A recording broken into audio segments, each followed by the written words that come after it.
Welcome to the Nintendo Rewind. I'm Cody Christian. I'm joined by my host from the 90s over here, Josh, hosting the premiere podcast, telling you all about all the latest Nintendo news, announcements, and reviews from this past week in Nintendo. We're going to be recapping last week, but before we dive in, Josh, tell me a little bit about how it's going, my friend. You know, it's going all right. We had a bit of a snow day today, at least kind of a self-proclaimed one. And as you can see, technology is hating me. You know, I've worked in IT for almost a decade, and that's just how it works. It hates me back. But that's okay. You get to see a great picture of me in the 90s at Universal Studios in Orlando. You do. I really love that Jeff Goldblum pose that you're pulling off from Jurassic Park. It's that I'm sexy, like, look at me. Laying on that Nintendo logo. The Nickelodeon one. And a shout out to the old Nickelodeon studios. Rip to the Orlando one. All the fun died. Like, Orlando's Nickelodeon Studios now looks like just a sterile. I mean, but at the end of the day, it's a lot like Nintendo's headquarters. Nintendo's headquarters is built like a Wii. It's just stale and just a box. Yeah. Like, it's just like there's nothing going on there. But it's not like the big Mario robot thing from Mario Land 2. You know what I'm talking about? Yeah, I know exactly what you're talking about. You would think it would be something magical. And it should be. It should be, really. But that being said, I do want to throw a shout out to you and your technology, dude. Like, it's like every person who works in a specific industry, their thing at home does not ever get repaired. Like, it's just, it will stay the way that it is because you do that all day, every day. You don't want to do it when you get home. Like, I don't want to look at that thing. We've got some people in the live chat here saying Josh looks slightly smaller tonight, and also they love this pic, so it's pretty good. It is pretty good. I will say it's just it is nice to know that we were actually able to get something going for tonight. That's how I look without my beard. I shaved. Oh man, you do look 10 when you shave. You look absolutely 10. Nettest in the live chat, my computers work beautifully. You know what? Maybe we should just get you to tech support for Josh at this point. Josh has given up. He's done. I'm done. I'll tell you guys a little bit about my past week. Last week was really good. I haven't really done a whole lot outside of my home because Games Done Quick kicked up. And GDQ is going on. If you guys aren't familiar with GDQ, it is a charity event. Right now, they do it twice a year. This first week of the year, they do benefits for Prevent Cancer Foundation. All the money goes to help fund research and provide benefits to those who have been affected by it, and most everybody has been affected by it in some regard, in some way. So if you guys aren't watching them live, they do post their VODs over on their YouTube channel, but Games Done Quick, really cool charity event. They speedrun video games and try to beat them as fast as they could. Today's stream, they had a dog, by the way, that was speedrunning Gyromite. So like, that was super cool to watch. The boy was the goodest of boys was on his way to try to get a world record. He ended up dying in game overing because, as we all know from watching speedruns over the years, including if you've watched me do any kind of speedruns, things that have never happened before happen all the time, and that's what happened to him. Is he got killed. So he unfortunately game overed and had to start over. But it was a good run. But that's pretty much like the rest of my plans for the rest of the week too, is like I'm not going to be doing anything but sitting on my butt watching Games Done Quick and just kind of hanging out with my family and enjoying the week before my oldest son's birthday. So it's a good week. It's a good week, man. But with that being said and intros out of the way, Josh, you want to take care of the news, man? Yeah. So I will go ahead and start with the MyNintendo digital and physical reward news. We have, of course, the wallpaper for the Happy New Year 2024 wallpaper that is up. 0 platinum points. Thankfully, a lot of those wallpapers are 0 points now. I think they used to charge for them, and then people would post them on Twitter anyway. So yeah, it was like 5 to 10 points for a long time there, and occasionally 50. Yeah, and it wasn't much, but I'm Yeah. glad they took it down, because I used to, and I feel like a terrible Nintendo fan, but I used to go and look on there was a Google Doc that was shared that had every single wallpaper that ever releases, and I was like, I like that one this month. So Yeah. oh man, Nintendo ninjas, please don't come get me. Outside of that, there are no new sweepstakes this week. I'm still hoping to win that Nintendo Land one or World, whatever it's called. Now, for the physical rewards, we finally got a new one, and it is for WarioWan Move-It Magnets for 500 platinum points. I actually ordered those myself, along with another set of some Mario Kart stickers. So, hey, at least it's something a little bit different. I feel like we get some weird items in there, like luggage tags and bottle openers or whatever. And they, magnets are kind of neat. I went ahead and got them. I think these are going to be on my list of stuff to pick up on a bigger order, because right now the only thing that I want that I don't have in there are these, and I'm hoping that these stay in stock and don't go out of stock too quickly, so that way I don't get hosed by shipping. Yeah. Oh, they also still have the Spark keychain from Mario Sparks of Hope is still in there. So, man, that one's a good one. It's got glitter in it, right? Yeah, I've got more than one of them now. but yeah, it's still in there. So yeah, there is also some digital rewards, the Pokemon Scarlet and Violet icons, Wave 6, final wave available until January the 18th. So those are almost up. Gosh, I feel like there's been a lot of waves of those. I'm curious what we'll get next on these icons. I'm so happy to see those go out. I would imagine the next things that we see, maybe Paper Mario 1000-Year Door icons. There's a possibility of that, or Mario versus Donkey Kong, which is that's out on the 16th of February. So I could see them trying to build some hype for that. But always Donkey Kong, that's cool. There are no game trials this week, unfortunately. Let's see. Now for the events, and we actually did a video on this. Was that Saturday? I think it was Saturday. Friday or Saturday? I can't remember anymore. Time is a construct. No, it was Friday. Yeah, because I worked Saturday. Was for the Splatfest results. Excuse me, for the Frosty Fest. It was for the what was it? Who you want to spend the holidays with? It was with family, friends, or solo. We both picked family. We fought next to our wives in a 4-person squad and won quite a few matches. Had a really good time that night. Now, unfortunately, overall, or maybe not unfortunately, if you're on this team, Team Solo swept everyone. No one else scored any points for anything. I guess they really, really put that solo time in during the holidays into Splatoon. They won every category. Man, I will tell you, I was so disappointed to see us lose this one, I was hoping this was it. It's more so the fact that these poor people who don't have family or friends to go spend time with, they had to stay home and solo Splatfest the entire time. Come on now, come on. I'll be your new dad, and Josh will be your fun uncle. He'll be the fun uncle.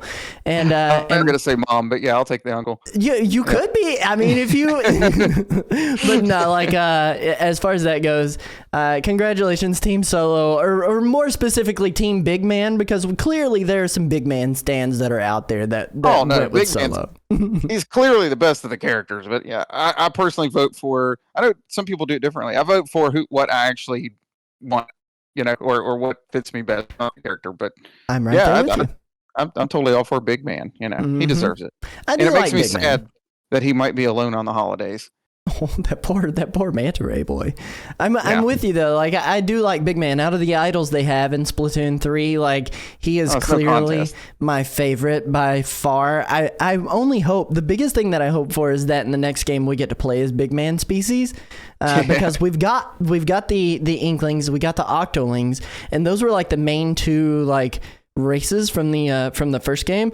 I think Fry is some sort of jellyfish, which playing as that species would be really, really cool too, and it's more in line with the Splatoon body styles.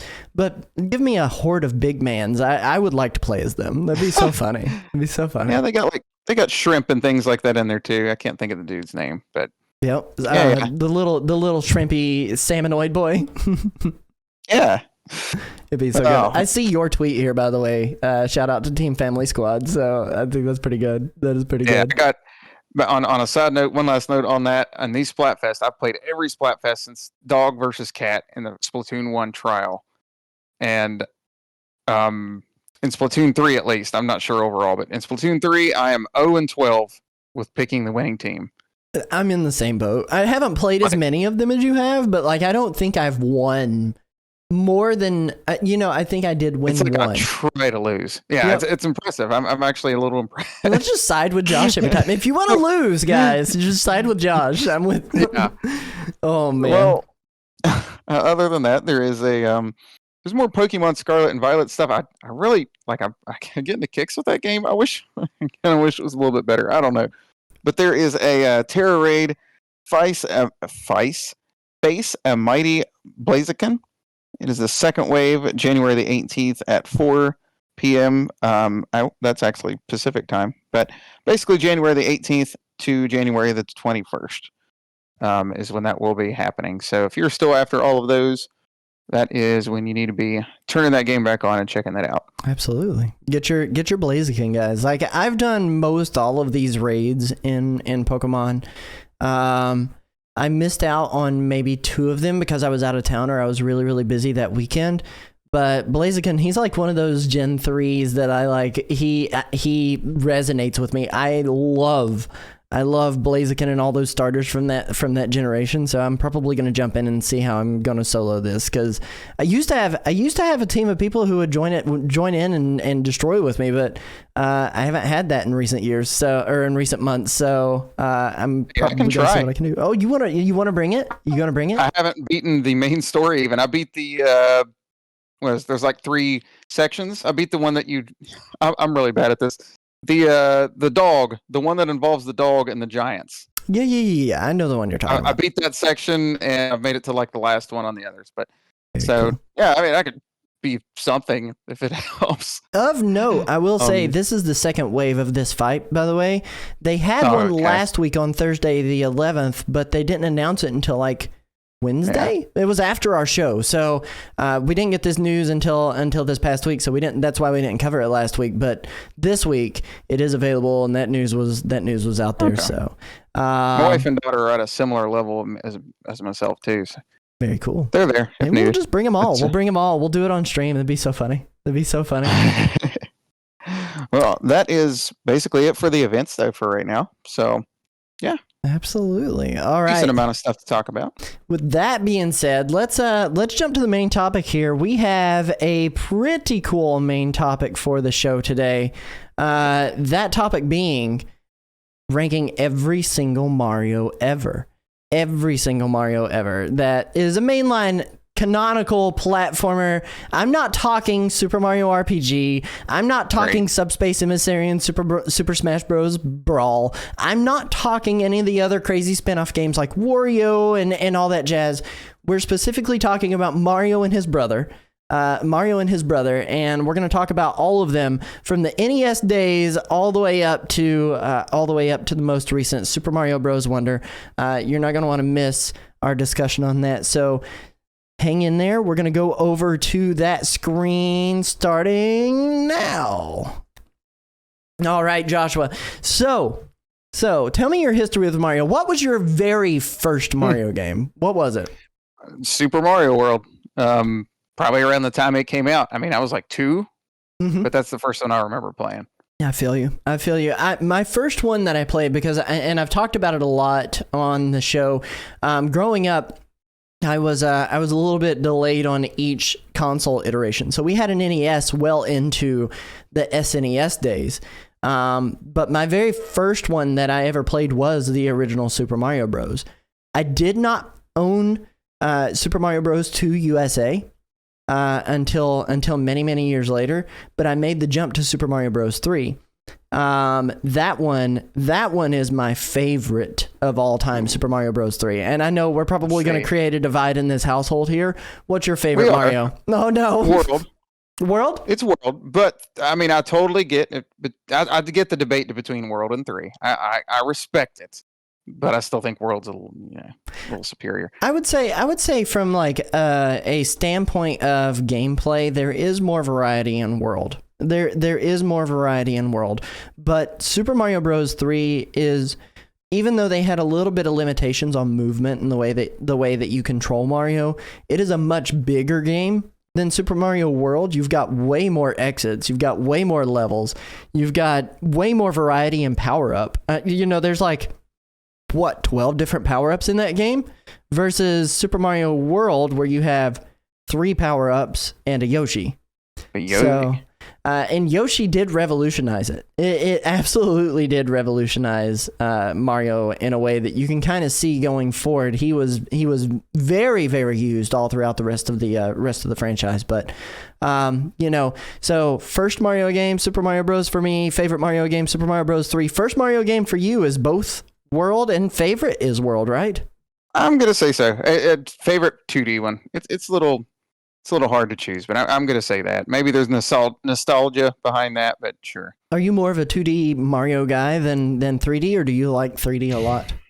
I kind of want to lean towards 3D, but again, there's not a huge gap between the two. If I had to pick one, maybe 3D, but I'd probably say the same about Zelda.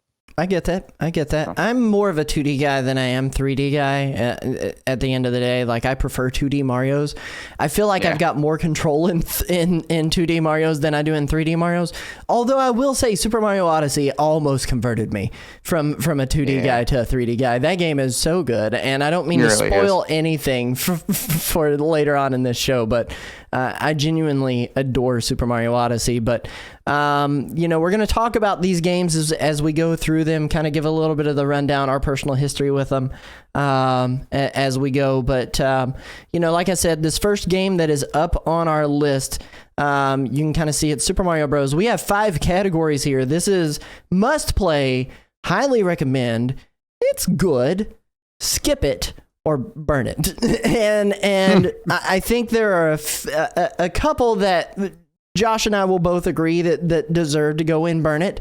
And it may not be the ones that the audience agrees with, but hey, that's okay. That's okay, to each their own. There's a reason there's like 27 of these games out there. You pick your favorite. But Super Mario Bros., like I said, it was my very first Mario game, and this is the birth of like the traditional 2D platformer Mario.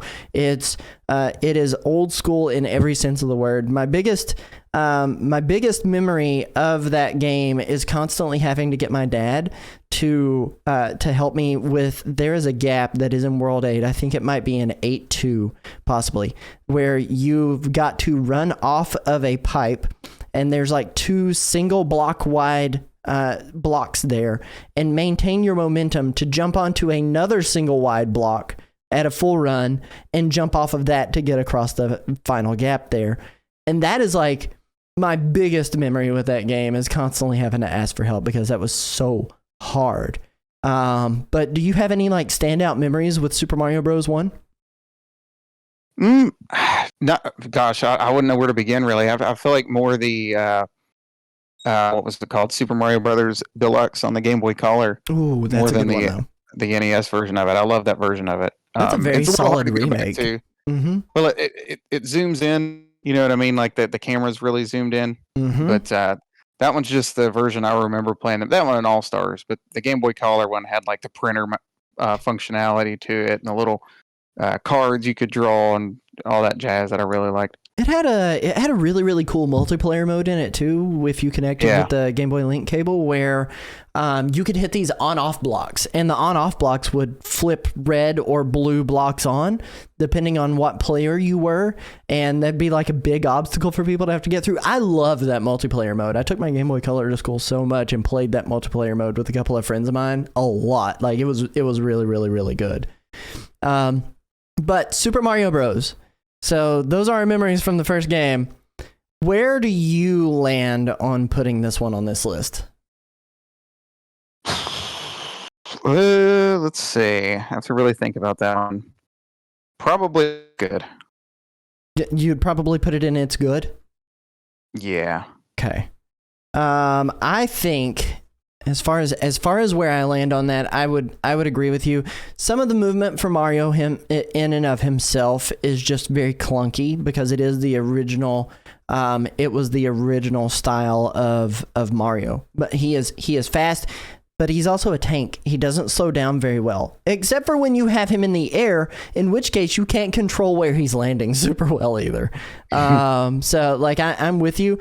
I think it's good. There is a hallmark there for like, this is the original Mario. You've kind of got to put some respect on it. We can't put it in the skip it or burn it pile. That'd be rude. But I think I'm with you in the sense that it is good. You could play it, but it's one of those. Better. Yeah, there's better Marios out there. Second Mario we have on the list, Super Mario Bros. 2, but this is the Japanese version. So what we got in America, it was known as the Lost Levels. The first time we got it was on Super Nintendo. It was on the Super Mario All-Stars collection that they had on there, which was remakes, which is really funny to say in this day and age. But they got remakes almost immediately of Super Mario Bros. 1, Super Mario Bros. 2, Super Mario Bros. 3, and Lost Levels, the Japanese version of Super Mario Bros. 2, which many of you guys know out there as it was too hard for Americans, so they gave it to us in a different form. So, yep. Any particular memories with Lost Levels, my friend? Nothing that really sticks out. I mean, it was interesting to have on All Stars. I don't think I played that one much on there. Mm-hmm. I remember it being kind of neat when it popped up, like the original version of it, I guess, on the Wii Virtual Console, because it was like it had like the special Japan exclusive game mark on it or whatever. So that was neat. I mean, didn't love it. I'll say, really, with any game on this list that we've got to work with, I don't think I'd put any of them on the bottom one. But if I had to, this one would probably be it. Yep, I am 1000% with you. I with Super Mario Bros. 2 Japan, this game is hard for no reason, and that's not saying that it's too hard for me to complete. I've done it a couple of times on my stream just because I wanted to go through it and make sure that I hit every single Mario game during a month. It's not too hard to complete, but it is a slog, and it has that same kind of controls that Super Mario Bros. 1 has. It's a little bit annoying to control Mario in that game, and then on top of that, there's Kaizo-esque stuff, which Kaizo, surprise block, it's a term for just very, very hard Mario to make you hate your life. But Super Mario Bros. 2 Japan, like it is one of those that I'm with you. I think all of these games deserve to be played. But if I had to put one in the burn it category, this is another piece of kindling for the fire. So I'm 1000% with you. I'm sure I've felt like wanting to burn it at some point while trying to play it. So. Oh yeah. Especially like when you get through there's a warp that's in there that sends you all the way back to the beginning of the game, late game. And the first time I played that, I remember going through that warp and getting sent all the way back to the front. And that was in a day and age before I had the internet to tell me where I needed to go and how to possibly actually beat this game. It was all just trial and error back then. So it's funny now. Like it's funny on paper. But then as a child, spending as much time in that very, very hard game as I did, no, don't do that to me. Next game on the list, Super Mario Bros. 2. By the way, did you know that this is not an actual Mario game, but it's actually Doki Doki Panic? Yeah. We have to throw that joke in there. Everybody knows that. But Super Mario Bros. 2 is a fun one. It's a little bit. It is a little bit different. And by little, read that as very different from every other title in this list. But it did give birth to some of our like very what we know now as the abilities of Peach and Toad and Mario and Luigi, because they all controlled different. And that was something that was very cool about this game, is you had 4 characters that you could play as, for the first time ever playing as Princess Peach, but you can control them in totally different ways. Princess Peach had the float, Toad was super fast, Luigi had this flutter jump, and Mario was just average all around guy. But some of my best memories are just like popping into a rocket and shooting up to skip and warp in that game. It has some really, really unique enemies that became staples. Shy Guys, those are enemies number one. As far as like anti-hero, Birdo, this was the first time we see Birdo, and Birdo became a canon character in all the games going forward. So it was really, really cool. The only thing that I do miss, it's an appearance that we really haven't seen anywhere except for in like Link's Awakening, and that's loosely is the appearance of Wart in the franchise. And Wart is such a cool enemy, just a very cool fight, and very unique compared to every other fight that you do in the Mario franchise. Because I mean, you're grabbing vegetables, throwing them into his mouth to try to kill him. You're not just jumping on him 3 times. You're not like dodging and hoping he kills himself. You're not actually just punching.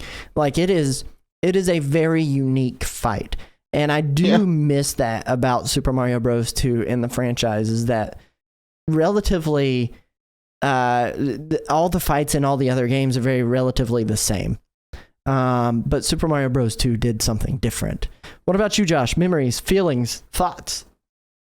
Yeah, again, with a lot of these like NES ones, I wasn't born until '89, so I didn't play them until later. A lot of these were on Mario All-Stars first, or like the Game Boy Advances. That's where I really gotten into this one more than anything, is the first Super Mario Advance. And I really like it. I feel like I like this one more than most people do. I guess for how different it is and that you can switch up characters. I usually, when I do run-throughs of it, which I do periodically, I usually go with Toad. Yep. I know his jump sucks, but he's just quick. He is snappy. fast. He's like your like typical like speed run character. Like you play as Toad if you want to beat this game fast. Yeah, it's just it's not super hard, or too difficult to get through, really. I don't know. I always like this one. I mean, for me, like to put it on the list, I would put it on highly recommended. I don't know that I agree with you. I think I would put it at the bottom of that, but yeah. I'm more of the it's good category. Because it is good. It's not one that I would highly recommend to somebody to play. Like it's not going to define Mario as a whole. And that's what I kind of look at with highly recommend, is that this is a game that if you want to get to know Mario, it would be one that you would highly recommend it, right? But this one is so antagonizingly different compared to all the rest. It's hard for me to go, I highly recommend this one. I think this one's good, and I think it deserves a place on a playlist. It's definitely not skip it, and it's definitely not burn it. But it is good, and I gave a lot of positive memories for that. So, are we good with saying it's good? If it's on the bottom of highly recommended for you, and it's on it's good for me, let's throw it in it's good. All right. The next one we have on the list, I already said this was my favorite one. I'm not going to talk much more about this game, but Super Mario Bros. 3, it has a very special place in my heart. I didn't own this one for a very long time either. My parents, they both worked at a thrift store for a short time whenever I was growing up, and I would get off the school bus at the thrift shop, and there was an old CRT and an NES with like a slew of video games, and the owner of the shop told me that I could play anything I wanted while I was there. He didn't care. Even though he was trying to sell it, he told me, hey, you can play these. And his name was Big Penny, by the way, so it's pretty funny. Good name for a thrift shop guy. But Super Mario Bros. 3, that was like my after school for like a full year. And then it spurned into being this game that was just a mystery to me. And then the Super Mario All-Stars remake came out, and that was where I really, really got a lot of time of playing it, was the All-Stars version of this game. And in a lot of ways, that's like the ideal place to play it for me, because I look at All-Stars remake of Super Mario Bros. 3 and I'm like, man, this one's so much prettier than the original version of this. But even like the GBA version that they did, which was like, and the naming conventions for those GBA games, it was like Super Mario Advance for Super Mario Bros. 3 or something like that. But it is so good. And then they did even more with it by adding the eWorld stuff. And if you got it on the Wii U, Virtual Console, you were able to play the eWorld stuff and not have to have the Nintendo e-reader and the cards, which are insanely expensive nowadays, to be able to play more Super Mario Bros. 3 that was released by Nintendo. The Switch, the NSO version of it has that too. Oh yeah, that is true. I totally forgot about that. I've only played it on my analog. I ported the Wii U rip of it to my analog pocket, so I play it on my analog all the time. But But that being said, like it is a wonderful game. It is the one that when I think about Mario, that means Mario to me. That is the one that is iconic to me. But any thoughts, Josh? What do you got to round it out with? Oh yeah. I mean, I said, I picked Choose World over it, but it's obviously, especially for this series, it's going to be in one of the top two categories, easy.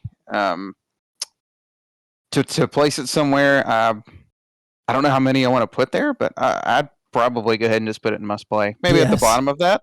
I mean, I know it's the first hold on. one there. I'm going to fight you. Do not put it at the bottom. My gosh. We'll see where it goes. We'll see where it goes. I'm giving bad words already. But no, I'm with you. It's a must play. It is a must play. Yeah, we'll go with that for sure. Oh man. All right. So we're getting into the weird and wacky just a little bit more here. And the next title that we have on the list, Super Mario Land. Josh, tell us about it. What do you know about it? What are your memories? Okay. So this is one I actually didn't play until way later on for whatever reason, which is really weird for me in that series. But I didn't play this one with the 3DS. Virtual Console put it on there, and it's okay. Like it's having grown up with 2, and then going back and playing that one, there's a big difference. There's definitely a downgrade going backwards. I would agree. Yeah, it's a little stiff. I like how different it is. I do. I like the setting of it, the bosses in it, all that sort of thing. The little, what is it? Like a little airplane, or I might be mixing. Oh something no, they do. There. They have this awesome shmup function that's in that game. It's so cool. So that's all neat. It's quick and easy to get through. Maybe a little bit too short though. Yeah. I would, to put it on the tier list, I would say it's good. You'd say it's good? Interesting. Okay. Yeah, so my memories of this, like, look, at the end of the day, I have a Game Boy tattoo that covers my entire arm. Like, it is the original DMG Game Boy means so much to me because that was my first console that was exclusively for me that my parents got me. Like, it was a wonderful gift, and I got it in a box set. It came with 2 games, and the 2 games it came with was original Tetris, and everybody loves Tetris, and it came with Super Mario Land, and that was the set that I got. It was just the original gray DMG. But Super Mario Land occupied more of my time than Tetris did. Tetris, I never felt like I could win, and I had a hard time playing games, and I still do to this day, playing games that I don't feel like I can win. There's a reason I don't play Fortnite. Like, right. It is just one of those things that I don't feel like I can win. There's always a grind. But Super Mario Land, I played through that game so many times, going underneath streetlights and just hoping for a glimmer of light so I could see what I was doing while I was continuing my conquer of Sarasaland. This is the birth of Princess Daisy. This is where you first see Tatanga, which you don't really get to see him again ever again. This is another one of those instances where one other time. Yeah, where you get an enemy that you don't really get to see until way later in different things. But I love Super Mario Land because of the nostalgia that I have for it. But if I think about Super Mario Land as a Mario game, and even though it innovated and tried to do something totally different, and the dev team was completely different also, by the way. Like, it wasn't Shigeru Miyamoto-san or anything like that. But it was one of those games that I just don't think deserves necessarily an it's good, because it is so different and so challenging from like a specific not Mario kind of way, and to incorporate a shoot 'em up, which I thought was very fun, and it's really good. And knowing the end credits theme in that game being so beautiful as it is, it still brings a tear to my heart when I listen to that end credits. Super Mario Land, I can't. It's hard for me to rank that. Okay. Higher than Skip It. And I wouldn't put it in Burn It, but I don't think it would land in the it's good category. I feel like this is one you could probably skip and be okay. Okay. Yeah. I mean, I'm cool with that. It seems like a little more to you than it does me. So yeah, I'm definitely fine with that. I feel like Skip It sounded harsher than what it maybe really is in my head, but yeah. I mean, I'd put it on Skip It. We're not throwing it in the fire. Fine. We're just saying, hey, you don't have to play this one. It's supplemental. If you choose to play it, go back. You can, but this is fair. This is one you can skip. So that's pretty much where there's I'm at. There's a lot of games in this series. You can skip that. Ooh, you went Robo Josh for a second there. What'd you say? Sorry, I said there's a lot of games in this series. It's okay to skip a couple. Yep, there are better and different games that you could play that I think if you missed out on Super Mario Land, you're not going to cry about it. So next one on the list. This one means a whole lot to you, which by the way, highlighting a live chatter here, Virtual Cat says way later in different things, he's a boss in 6 golden coins, my brother. You're right. Let me add an addendum to my statement there. I was mostly referencing Wart, who we didn't see until way later in different things. But Super Mario World, next game on the list, and I think this game means a whole lot more to you, so I'm going to let you take this one away. Gosh, I wouldn't know really where to start. I mean, this is where it all started for me. This horrible addiction I can't get away from. No, I could seriously do like a whole hour episode on just how this ties into different things for me and what it means to me and all that kind of jazz. For me, and I know I have a lot of nostalgia for this one, like even more so than any other, which is saying a lot because a lot of Mario games I have nostalgia for. I really feel like it is a must play. Even with my own memories and stuff aside, it's up to you if we want to put it ahead or behind of 3. But I think it easily should be on must play for this series. I would 100% agree with you, and I think in a lot of ways it's tied. Like Super Mario World makes me feel a certain type of way in the same ways that Super Mario Bros. 3 does. My preference is just Super Mario Bros. 3 because it doesn't have the level of platforming depth. Super Mario Bros. 3 is my gaming comfort food. I go back to that game a lot.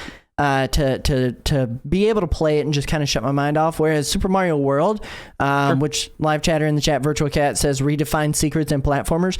That's part of the reason why I don't know that I enjoy this one near as much as Super Mario Bros. 3 because Super Mario Bros. 3 is a very straightforward platformer, whereas Super Mario World has a lot of exploration in it. For a 2D platformer, it has a lot of exploration in it. But I think it's kind of more my style. I think there, like I love the Donkey Kong Country games. Honestly, may even like. There's times I'm not good at picking favorites, but I'd almost say Donkey Kong Country 2 is a better platform than almost any Mario one. But oh my gosh, hold on now. It's close. It's close. But I'm just saying my preference. I like to be able to explore. I dig it. But yeah, no, I'm with you. Super Mario World, really, really solid game. Love that game. I think it deserves a place in the must-play pantheon of that category.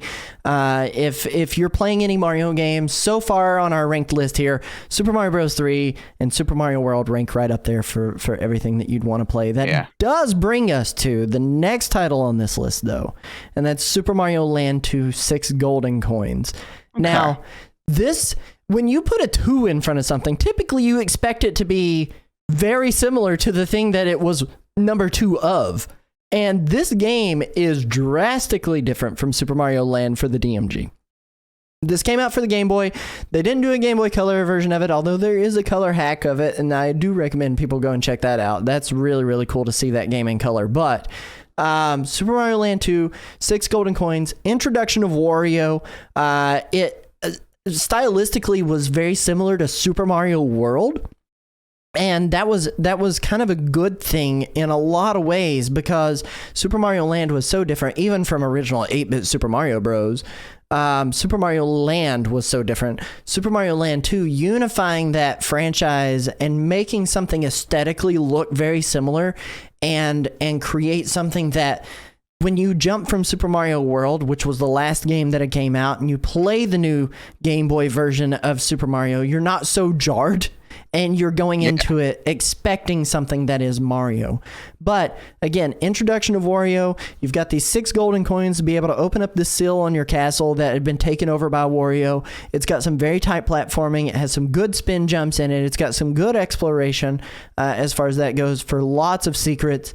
Controls are really, really tight. I would say the power-ups in this are iconic, and they're not referenced enough in modern Mario. I mean, the rabbit hat and the rabbit ears, being able to fly, that was so cool. But Super Mario Land 2, it was one that I never played or beat until my adulthood because I didn't have this one. I ended up getting Super Mario Land 3, which is not on this list because it's not a Mario game. It's a Wario game. But we'll talk about that more later in different episodes. But But Super Mario Land 2, 6 golden coins. Any memories of this game? Did you play this one when it was out or no? Okay, so this one is another one that is I'm probably gonna have some nostalgia bias for. Okay. This is one of the ones I first got when I got my first Game Boy Pocket. It was a green. My first Game Boy was the green Game Boy Pocket, and I got a collar like the next year anyway. But it was this game, Donkey Kong Land 3, and Rugrats the movie, the game. But yeah, but anywho, this game, it's my favorite Game Boy game. It's one of my favorite Mario games still. I like it. Honestly, sometimes I like going back to it more than I even do 3, and I really like 3. Like this one, I think feels quite similar to World, especially for being like an old Game Boy game. Yes. I think in a lot of ways it does. Even the sprites kind of look somewhat similar, at least Mario does. I just think the physics work very, very well for a Game Boy game, especially when comparing it again to Land 1 or even some of the NES games like the first one.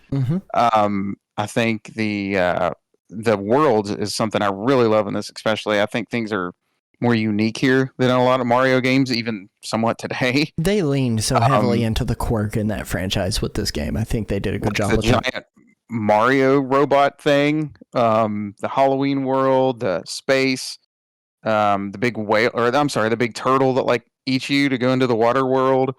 Wario's the main villain. It was his first game.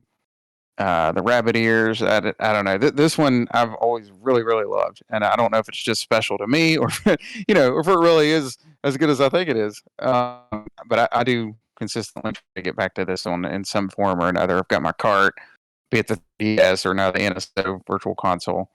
Definitely one I've spent a good bit of time on. It's not super long or anything, but no.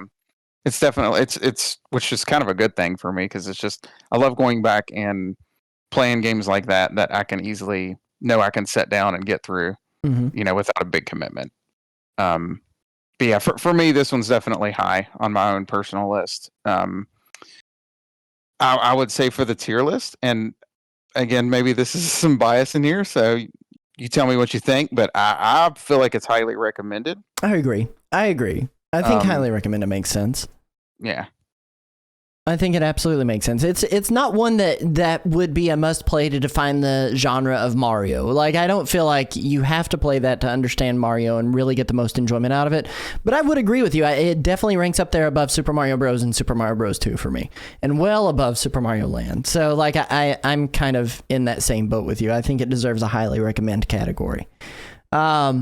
That does bring us to our next game, and before anyone puts me on a roasting spit because I didn't include Super Mario Land, Yoshi's Island, Super Mario World 2, Yoshi's Island is on this list. Now, the reason I didn't include Super Mario Land 3, Wario Land on here is because you never control Mario. In Super Mario World 2, Yoshi's Island, you do control Mario, albeit a baby Mario with a cape, and he is the main focus of that game. Aside from the fact that your main character is Yoshi, the whole purpose for Yoshi in that game is getting Mario back to his brother. So that's kind of where I land with it. Take it as you will. I'm sorry, Virtua Cat in the live chat, but that's where I'm at with it. Prepare the roasting spit, he says. Oh no, but Super Mario World 2, Yoshi's Island. I've got a really long lifetime story about this one that would bring a tear to your eye, but I'm not going to regale everybody with every detail of it. Just note that my first experience with this was borrowing this game from my school bully, my grade school bully, and taking it home and playing it on my Super Nintendo. He told me that I needed to bring it back in 3 days and to not erase his file. I was fighting Baby Bowser, and this is spoilers for anyone who hasn't played this old game, but Baby Bowser turns into this Giga Baby Bowser that you've got to throw these eggs at in the background. It's awesome a fight. Really, really cool fight. And so I get too excited and I get too scared, and I jerk my controller that pulls my Super Nintendo console off the shelf that it was on. It falls to the ground. I'm like, oh no. I pick it back up, put it back on the shelf, boot up the game. There's no save files on it at all. So everything I've done, and I'm like, I don't want to take this game back to my friend, /bully, to give back to him with no save files. He's going to kick my teeth in. So what I ended up doing was grinding as much as I possibly could over the next couple of days that I had it for. My mom actually helped me finish that game, and she's not necessarily what I would call an avid gamer, but I'm very thankful for her helping me out with that, and making sure that I had that game save file completed. He had 100% save file. When I returned it to him, we had 100% save file. So shout outs to my mom out there for helping me and staying up late. She worked like second shift, third shift, something like that, where she didn't get home until super late in the night at like 2 a.m., 1 or 2 in the morning. And she woke me up and said, hey, do you want me to help you try to beat this game? And I said, yes, because I got to take this game back tomorrow. And so we ended up beating it. I took it back to him. He knew he was none the wiser. But that game has a very... He knows now. Well, if he's watching, but that game holds a very special place in my heart. Now, that being said, me personally, I can't say that this one is a must play in any shape or form. It may be Super Mario World 2. It may be Super Mario World 2, but it is not Super Mario World 2. It is Yoshi 1. Like, it's Yoshi 1. And if I were to say anything about it other than that, I think Yoshi's Island deserves to be in the highly recommend category, because it is a very, very, very good platforming game that includes Mario. It's not one that's going to define what Mario is, I don't think, but it is one that I think deserves that space. And my mom's in the live chat here right now. She says, you're welcome. Thanks, Mom. That's not an easy one to 100% either. No, it's not. No, it's not.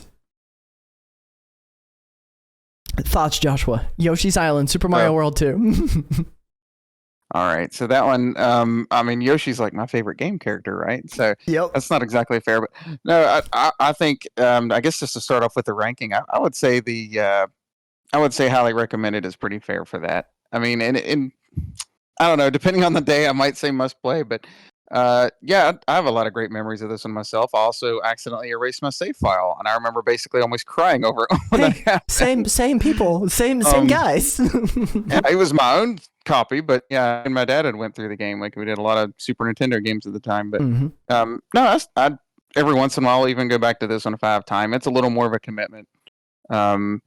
Yeah, I think it's great. I think the art style is pretty. It's very unique to anything else Mario, especially at the time, before we had like a Yoshi game, so to speak, so much, right, other than like puzzle games. So yeah, I don't have a whole lot to say on it, but I mean, I have plenty of memories growing up with it, even the Game Boy Advance version, a decent bit, and yeah, it's definitely one I would recommend. So I think highly recommended is quite fitting for it. Maybe the only thing keeping it out of must play is I don't.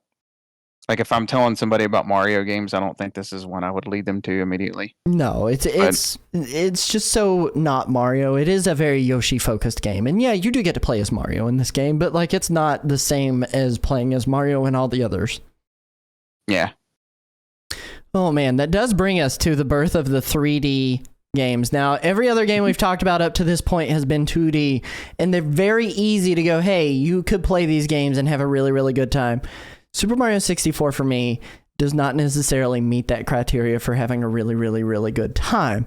Now, I do want to say, before anybody crucifies me for saying that, I do want to say Super Mario 64 is a fun game. It's a fun game. And it is the very first in 3D, and that's part of what makes it have such a hard time being a great game, because they're contesting with the gates on an N64 controller that was already super weirdly shaped in general. It is already contesting with the fact that they're learning how to navigate 3D spaces. It's already contesting with a lot of different things. But like, every time I think about Super Mario 64, I think how in the years later, they're much better executed, much more fun 3D Mario games that are out there. And for that reason alone, and I think it has its place in history, and it deserves to be played, and people should play it. People should play it, but not because it is the most fun Mario game. And so where I land on that, it's really, really hard for me to not go, hey, this is a must play. and not also give the caveat that it's not the best Mario game in the franchise, right? So for that reason, I land in the it's good category, but recognize its historical significance. Okay. Take it away, Josh. Making that hard on me. I'm sorry. Yeah, I don't want to give like a full story on everything. We'd be here all night, but yeah, I got this one on Christmas of 1996, so I obviously have nostalgia for it. A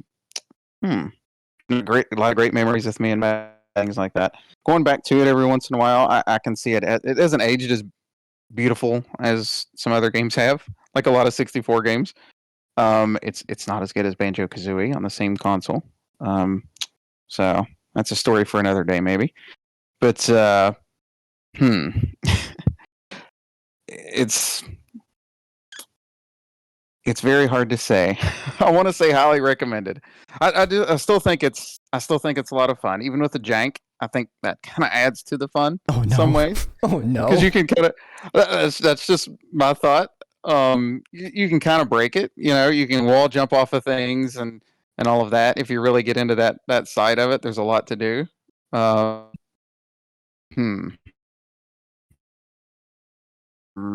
making it really hard on me here. I would fight and say highly recommended, but if you want to put it on, it's good. Just put it up there high. Okay, we'll say it's a highly ranked, it's good, or a lowly ranked, highly recommended.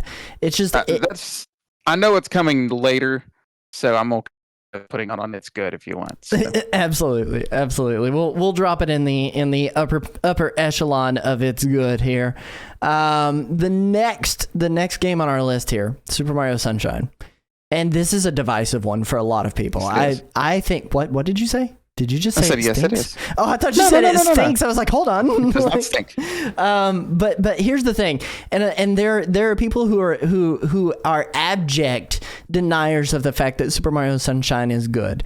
And as many times as I've played through this, I have a hard time understanding why people believe this game is not good. It has a beautiful scene. It has a beautiful, beautiful scene as far as where you're at in Isle Delfino. The worlds are very, very different from each other. It's got a good variety of where you're going and what those levels look like. And the platforming is tight. Like, I will say this is probably one of the best controlling 3D platformers in this series. But as far as that goes, I kind of understand that there is too heavy of an emphasis on FLUDD, right? So when you take FLUDD out of the equation and you do those special levels that they have in there, I think Super Mario Sunshine becomes an even better game. It's hard for me to say anything other than it's a very high, it's good to low, highly recommended is where I land with it. But I think it definitely ranks above Super Mario 64 in my eyes. Okay. What are your thoughts? I mostly want to agree with you. I guess to sort of say why I'm not sure is there's spots in this game that I feel like 64 doesn't have. Like 64, I can go back and I can 100% without too much trouble. There's a few stages later on that's a pain to get 100 coins on. This one has, if you go through just the main game, I think you're great. Yep. And just skip certain things. But there are parts of this that I don't know if they just didn't have enough time to completely finish it or what the deal was, that are just super frustrating and don't feel right. There's a lot of bloat here. And that's kind of where I'm at with it too. Mm-hmm. Is that what it's called? Yeah, yep. that just feels off. Like they didn't test it or something. There's another challenge, I can't think of what it's called, that comes to mind. There's one of the worst offenders is the blue coins. Yes. And it's so hard to like tell where you haven't found any and what else you need. And there's just so many of them, then you have to get them all to get all the shines. So that kind of blows some of it for me. I would think more of it if it wasn't for that. Outside of that, those handful of issues, though, I think it's a really good game. So would you say like a low, it's good? Or are we even more into the skip it category where it's a good game, but you don't have to play it? Oh, no, it's definitely, at least it's good. Okay. Okay. Yeah, if you want to put it there, put it there. If you want to put it a step ahead of Mario 64, I'm not going to deny that. I'm good either way on that. Okay, I can dig it. The thing is that I think as far as that game goes, there's a lot of bloat that's in that. The blue coins are a big frustrating piece of it. Flood is there's too much focus on Flood. But the music in that game, the scenery in that game, a lot of the levels in their layouts are super, super fun. There are portions of it that are needlessly hard, but I don't feel like they're Super Mario Bros. 2 Japan hard, right? Like, they're not that bad to where it's going to stop your progress or completely reset where you were at. So, like, I feel like Sunshine, it deserves a place on the list to be played, but it's not one that I can say, hey, definitely go play this one. It's not one I would highly recommend. It's like supplementary to everything else that I think people should play that one, right? Yeah, it's definitely got some splotches, but other than that, it's really good. For the most part, it is really good.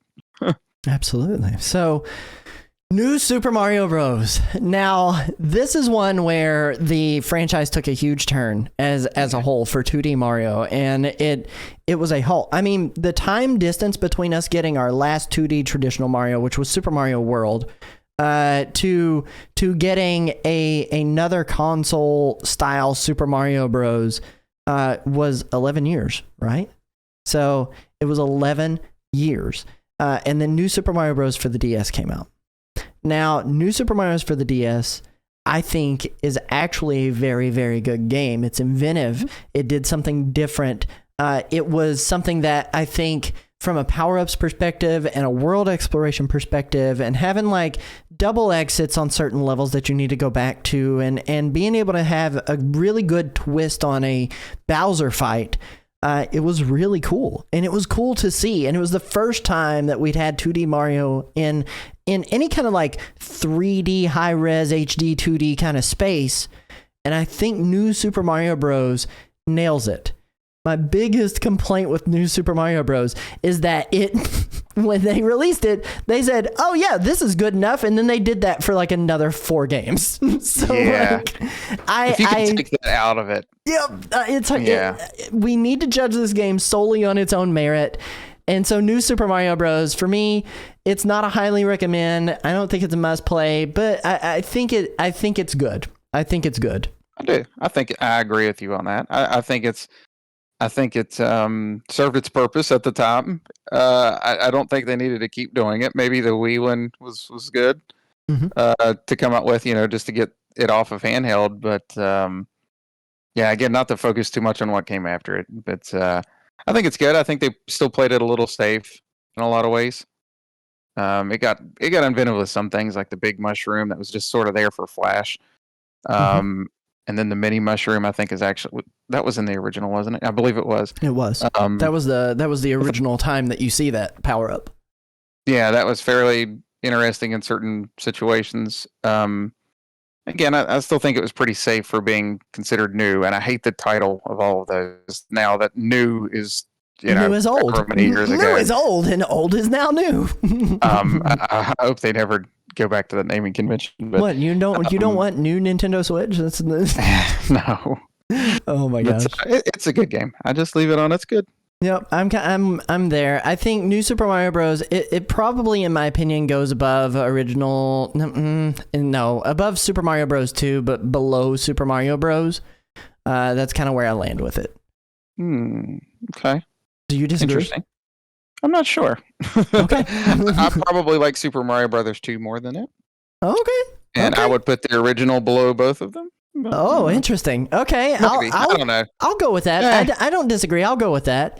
That does bring us into Yoshi's Island DS. Now, have you played this one? Yes, I have. How do you feel about this one? Because I'm about to spit some fire.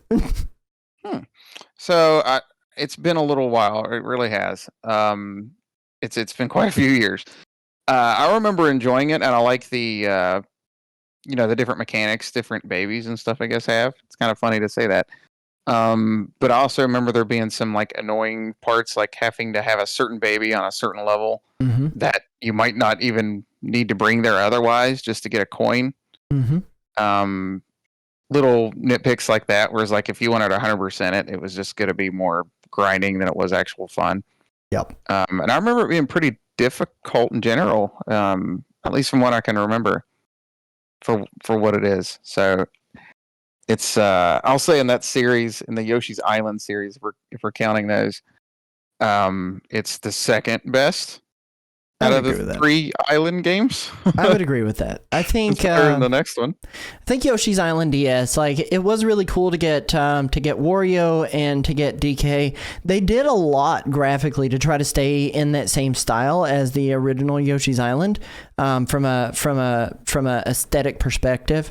But I think this game is a longer, less fun game than even Super Mario World 2 Yoshi's Island. I played this game back in March, again, fairly recently, back in March of 2023. I didn't have really good memories with it. It was, I played that and Yoshi's New Island at the exact same time. So like I have a pretty good like opinion of which one I liked more.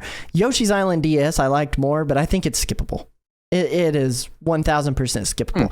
I wouldn't say burn it, but I think it's skippable in the sense that I hadn't played it ever until last year, and I don't think I'll ever go back to play it again.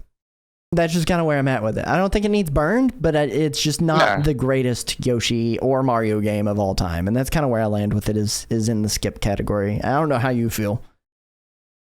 I would say it's good just for the simple fact that I think it's better than... Gosh, I feel terrible like I'm ragging on the original, but I feel like it's better than the original Super Mario Brothers in some ways. I don't know. Maybe it's just it feels better to play. I might backpedal on what I just said. I mean, it's definitely skippable. Okay. There we go. I was waiting for it. I was like, come over to my camp. Come on, Joshua. You know you want to. I'm talking as I'm thinking. Oh man. But like, you could totally live your life as a big Mario fan and never even know this one existed, to be fair. Yep. I'm right there with you. Which, speaking of not knowing things existed, let's talk about everything that happens in space. And we still don't know everything that happens in space. But one thing we do know is there is a star princess out there who needs our help. And that all happens in Super Mario Galaxy. And Super Mario Galaxy, this was the very first 3D platformer for the Wii. Super Mario Galaxy is an interesting game.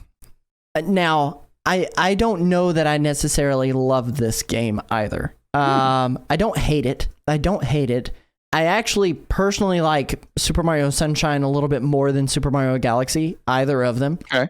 But I think that Super Mario Galaxy does something that a lot of games in the Mario franchise don't do. And what it does is it takes a singular mechanic, not Mario franchise, my apologies, video games in general, but it takes a singular mechanic and makes it more and more fun as you play through this like very long 3D platformer. I think Super Mario Galaxy is fun, but it's one that I don't think I would put it in the it's good category. And I have a hard time putting it above Super Mario Sunshine, but I would highly recommend people check out Super Mario Galaxy just because of how much fun it is to play in that environment. Yeah, I'll go ahead and say in the same category. I wouldn't put it as like must. I know some people would disagree with us on that, but I would definitely highly recommend it. Would you say the Wii version or to play it on the Switch? You know. I would argue Wii version all day, every day, because of the simple fact that it is its original intention of how it's supposed to be played. Now the Switch is a faithful port. It is a very faithful port, and they do a lot with the Joy-Cons and being able to collect the little Luma star thingies, the star bits. But I think that the original version is just it's a more authentic and more fun experience to be able to play. But if you don't have a Wii or you don't have Super Mario Galaxy for the Wii, check it out on the Switch. It's still a very good time.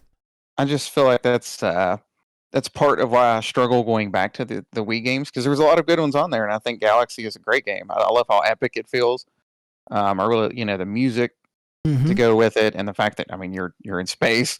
The opening scene's really cool and things like that. Right. It's a really good game.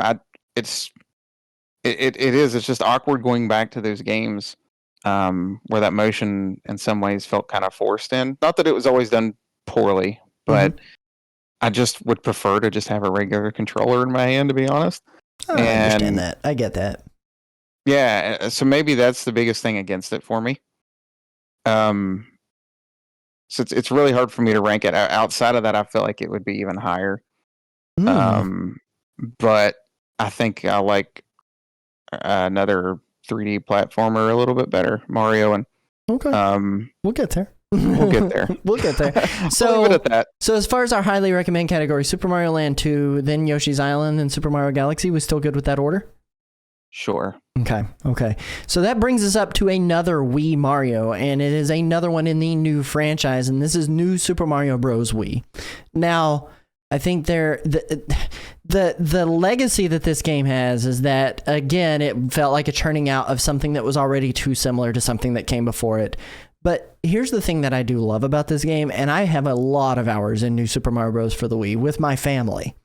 And the biggest reason being is because it was 4-player simultaneous Mario. It was the first time that you had all 4 players on the same screen. Now, there's a lot of people that would complain about that because you're jumping on your family members or your friends. Maybe you're accidentally picking them up or intentionally picking them up and throwing them into holes. But I liked that extra randomness getting added into my Mario game. Yeah. And in a lot of ways, I think New Super Mario Bros. Wii is a better game than New Super Mario Bros. For the DS because of the fact that it is in HD. You've got multiplayer that is more significant than anything that you had seen prior in any Mario game. And I really like what they did with that game. I don't like that after that game, they kept churning them out, but I really like New Super Mario Bros. Wii. And for that reason, like, it lands above New Super Mario Bros. For me. And I think, according to our list here, I think it would land above Super Mario Bros. 2 for me as well. Yeah. I haven't played this one in a long time, but I know back when it came out, like, it was one that we spent a lot of time on. I just feel like at this point, it blends in with the Wii U and it came afterwards. And it's really just that whole series. I don't know exactly how I feel about this one in particular anymore, to be honest. I remember it being good. I mean, I played through it both with people several times in different ways, maybe not entirely, and by myself. I know 100%ed it. I think it, at the very least, fits on its good. I don't know. I just feel like the Wii U one, or be it the Switch version of that one, for me, I felt like turned out a little bit better. And maybe it's just that update in the graphics that kind of helped push that one a little bit ahead of it. I don't know. I get it. Do you think it's above New Super Mario Bros. For the DS? Yeah. I do. Okay. I was ready to move it. I was fine with moving it if we were going to move it, but I really genuinely think it's better than the DS one. I like what the DS did with the power-ups in that game a little bit more than what the power-ups were in New Super Mario Bros. Wii, like with the propeller mushroom and a couple of other power-ups that are yet to be named. But like I think it just does Mario better than the New Super Mario Bros. For the DS. That brings us into Super Mario Galaxy 2. Which is Super Mario Galaxy 1, but an alternate timeline, and significantly different from the rest of the first game because of the way that it's structured with an actual overworld map that you're traveling through. You get to see Yoshi, and he gets brought forward into this title. I think Super Mario Galaxy 2 is a much better game than Super Mario Galaxy 1, and I really liked Super Mario Galaxy 2. It's not one that I go back and revisit a lot, or my apologies. I really like Super Mario Galaxy. It's not one that I go back and revisit a lot, but Super Mario Galaxy 2, I think, did what Super Mario Galaxy 1 did great and does it better. Yeah. Yeah, I agree in every way except for that overworld. I really miss the overworld of 1. You like the hub. You liked Rosalina's Sky Castle hub. Yeah, and just the story in general, really. Not that either one has like a huge story, but her storybook in 1, I think, is really special. Real life man tears when I read that book. Yeah, like that's missing entirely. The hub world itself, just to sort of play around in, that really stunk. But other than that, no, the levels and things like the challenges and some of the power-ups and things that were mixed into there, I think just we're playing out better in this one. Where do you land on it? Highly recommend or must play? Well, again, I haven't played it in a little while because I don't want to. I don't want to hook up my Wii. My sensor bar is kind of broke anyway. I wish it was on the Switch. That's a really hard call. For me, I would put it as the second best Mario 3D platformer. Second best Mario 3D platformer. That is high praise. Do we both? Are we then both going to agree this deserves to be in a must play category? Perhaps. It's very close. Okay. It might have barely made it. Okay. We'll put it for now. We'll put it in the highly recommend category here. Okay, I'm fine with that too. But I think Galaxy 2 does Mario gameplay better than Galaxy 1. Nettist in the live chat, Galaxy is better than Galaxy 2. Giant Mario Head is dumb and bad and also possibly stinky. Oh my gosh. I mean, I don't disagree. It probably is. You're right. You're right. But I think from a gameplay perspective, it does Mario Galaxy better than Galaxy 1 did. The levels are. Yoshi's in it, so that's a plus. There we go. Super Mario 3D Land. Now, this was the first time it made use of the 3D mechanic on the DS, the 3DS specifically, and it was a return to like this weird form of Mario where the levels are structured like a 2D, and mind you, I said return, but they had never done this before. This was the innovation of it, rather. But the levels were 2D structured in a 3D plane where you had depth going forward and back. And the easiest comparison that I can make for it, for anyone who's never seen this game get played and doesn't know anything about 3D Land, is that it is an isometric game in a lot of ways, where it's top down from an angle, you've got movement depth, but you have walls that block you from walking off the edges or keeping you from going places they don't want you to go. I love 3D Land. But that being said, 3D Land played without the 3D, like if you're playing it on a 2DS, or if you were to try to emulate it today without having the access to the 3D, it is a near unplayable experience in a lot of ways, especially in some of those bonus areas that are in that game. I like the fact that they made the Tanuki Leaf a power-up again, and that they made that the forefront of Mario power-ups more so than a Fire Flower. I liked the experimentation they did with this game, and I liked the atmosphere and the music, but I don't want to spoil it too much, but I think 3D World did it better. I think 3D World did it better. And so for that sake, I think 3D Land, as good as it is, I think it's probably fair to tell people to skip that one. Ooh. And that is a hot take. Yeah. I think if they have the access to the 3DS, the proper way to play it, I would put it on. It's good. Well, I mean, unless they're like really looking for a 3DS game, in that case, I'd maybe say highly recommend it. It is one of the best 3DS games as far as Mario goes, but like it's a very situational game. Yeah, I guess like you were saying, if you have the right setup for it, then I think you should definitely go for it. If you don't. If you've got it, it's good, maybe. But I don't think it's necessary to really love Mario. Yeah. It was a nice one to go back to, and I just needed something quick and easy to sort of go back around and play around with. It's a good game. Mm-hmm. But yeah, I mean, if you have access to 3D World, I do think that just does a lot of what it did, but a little bit better. I remember being a little annoyed when it first came out. Granted, it is a really good translation of like the 2D Mario. Yep. I guess kind of flow, but I was kind of annoyed at the fact that I felt like they were leaning super hard on like NES nostalgia, and they weren't letting themselves go further. Right. Like they had to have the flagpole, and they had to have the Tanuki Leaf again, and everything was like a square. Yep. There was a clear nostalgia bait there. Like that's pretty much all it was. And the bridge with it was like, okay, maybe we could have done a little more with that. Mm-hmm. But, I mean, it kind of grew on me, though. The game itself did. Where did you say? I would still say it's good. I'm saying good to, like, a low good to a skip it. Like, it's not necessary. I think you can skip it because there is one that is more accessible nowadays and probably better a little bit later on this list. But that's kind of where I land with it. You want to put it in the it's good category? I'm saying it's good. Yes. Okay. We'll put it in the it's good category. That does bring us to the next 3DS Mario game, and this one, I'm just gonna say it right now. It's bad. I want to burn it. Like, I hate New Super Mario Bros. 2. New Super Mario Bros. 2 is it was fodder that was thrown onto the 3DS to give people a 2D Mario platformer that was still set in that same genre of new category for Mario.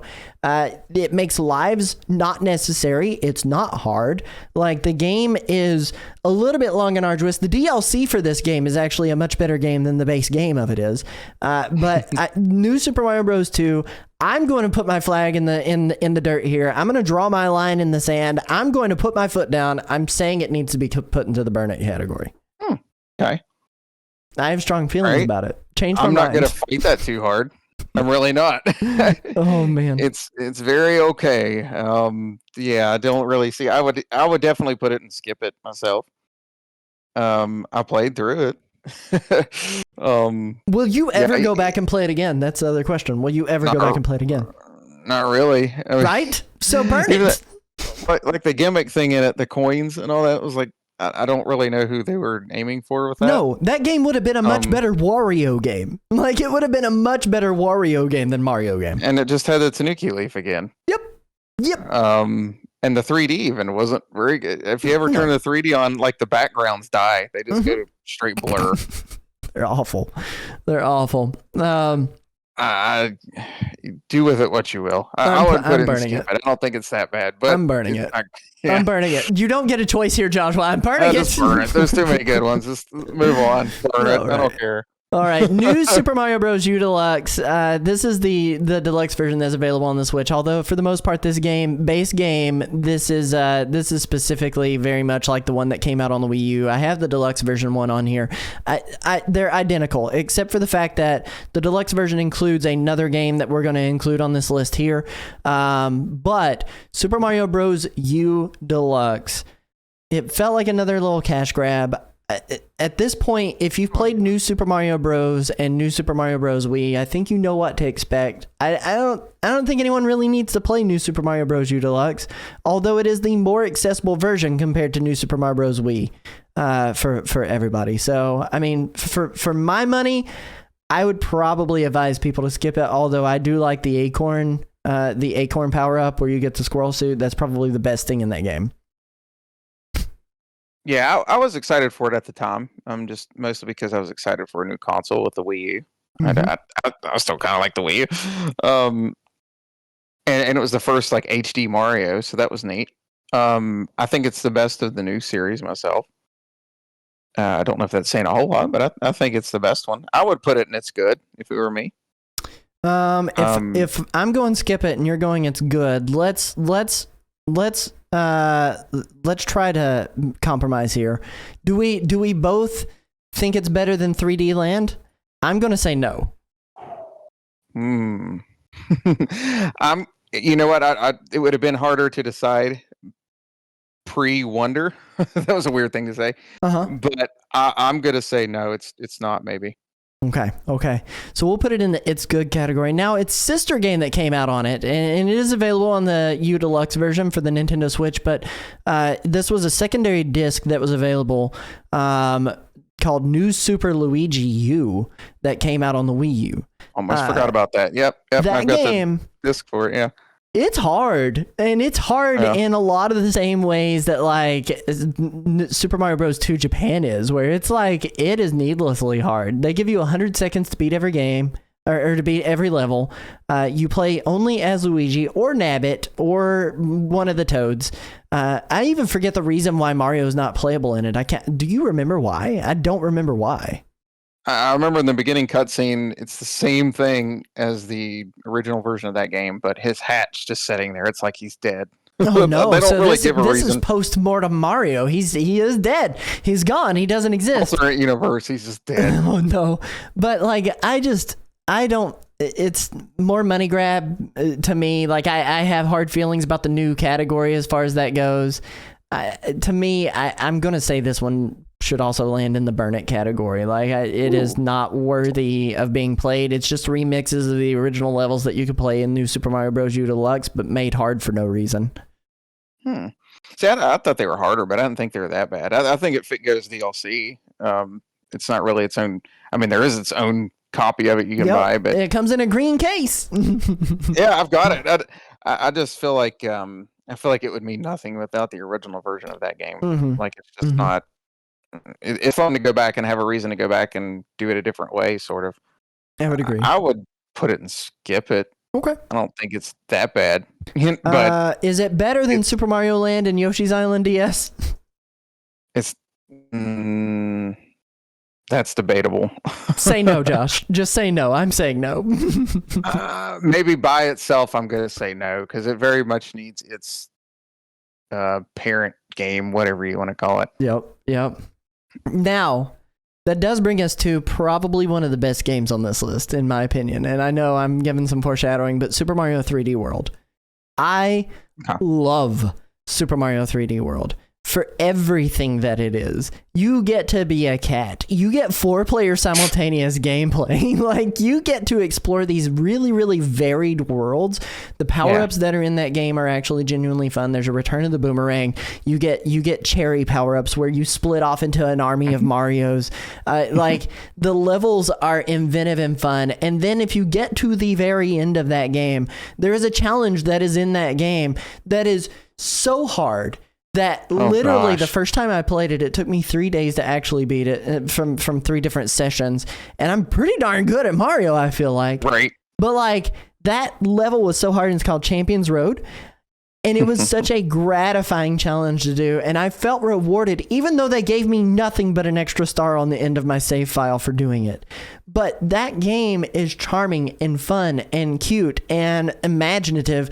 And I think Super Mario 3D World, as far as a pantheon of Mario games, this is one that I would recommend to anybody to must play it. In a lot of ways, I would recommend to anybody. This is a must play game. Okay. I would say so. Actually, the more I think about it, with that series, I do think it sort of helps define it at this point, especially in this generation. Mm-hmm.